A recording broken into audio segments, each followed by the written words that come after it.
Hello everyone, আমি advocate Saif. গত ভিডিওতে আমরা ১৪৪ ধারা সম্পর্কে আলোচনা করেছি। আজকে আমরা ১৪৫ ধারা নিয়ে আলোচনা করব। ফৌজদারি কার্যবিধি আইনের ১৪৪ ধারা এবং ১৪৫ ধারা আমি আগেই বলেছি এটি একটি নিবারণমূলক আদেশ, প্রিভেন্টিভ রিলিফ এবং এটা একটা স্পিডি রিলিফ।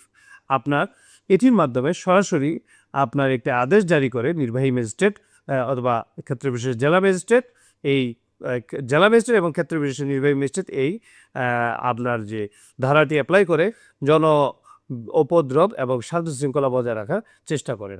তো আজকে আমরা ১৪৫ ধারা নিয়ে আলোচনা করব। দেখুন ১৪৪ ধারা আমরা বলেছিলাম যে জনসাধারণের কোনো যদি দুর্যোগ কিংবা বিপদের সম্ভাবনা বা আঘাতের ঝুঁকি থাকে সেক্ষেত্রে ১৪৪ ধারা অ্যাপ্লাই করে। দেখেন ১৪৫ ধারাটা কখন অ্যাপ্লাই করে? ১৪৫ ধারা একটা কোয়াসি জুডিশিয়াল ম্যাটার, এটা একটা কোনো একটি বিচারিক প্রক্রিয়ার মতো।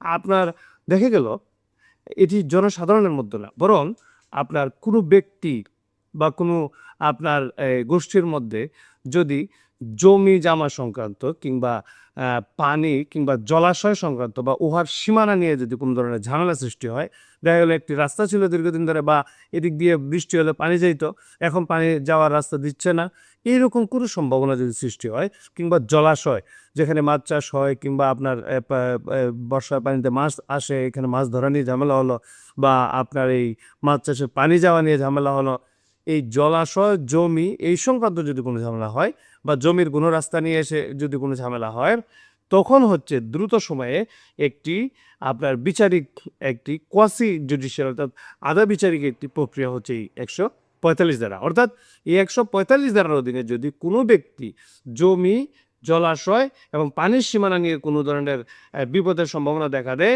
সেক্ষেত্রে তিনি চাইলে জেলা ম্যাজিস্ট্রেটের কাছে সরাসরি লিখিতভাবে একটি আবেদন করতে পারে। তখন জেলা ম্যাজিস্ট্রেট যখন ওনার আবেদনের প্রেক্ষিতে জেলা ম্যাজিস্ট্রেট একটি আদেশ দেন, কে আদেশ দেন?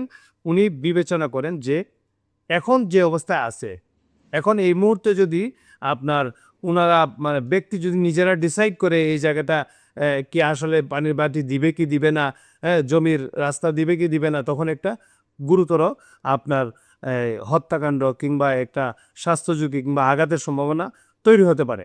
এই সংঘাতটাকে এড়ানোর জন্য জেলা ম্যাজিস্ট্রেট একটি সরাসরি আদেশ দিতে পারেন। সেটা হচ্ছে যে ব্যক্তি যেখানে যে অবস্থায় আছে অর্থাৎ ওখানে স্থিতি অবস্থাটা বজায় থাকবে। অর্থাৎ পানির দখল যদি এখন থেকে থাকে তাহলে এটা থাকবে, যদি না থেকে থাকে বা বন্ধ করে দেওয়া হয় এখানে এইভাবেই থাকবে। এখন বাকিটা ডিসাইড করা হবে আদালতে। সেই পর্যন্ত স্থিতি অবস্থা বজায় রাখার জন্য তিনি একটি আদেশ দিতে পারেন এবং এই আদেশটির মাধ্যমে সমাজে অন্ততপক্ষে শান্তি শৃঙ্খলা বজায় থাকবে। এবং এখন আদৌ কি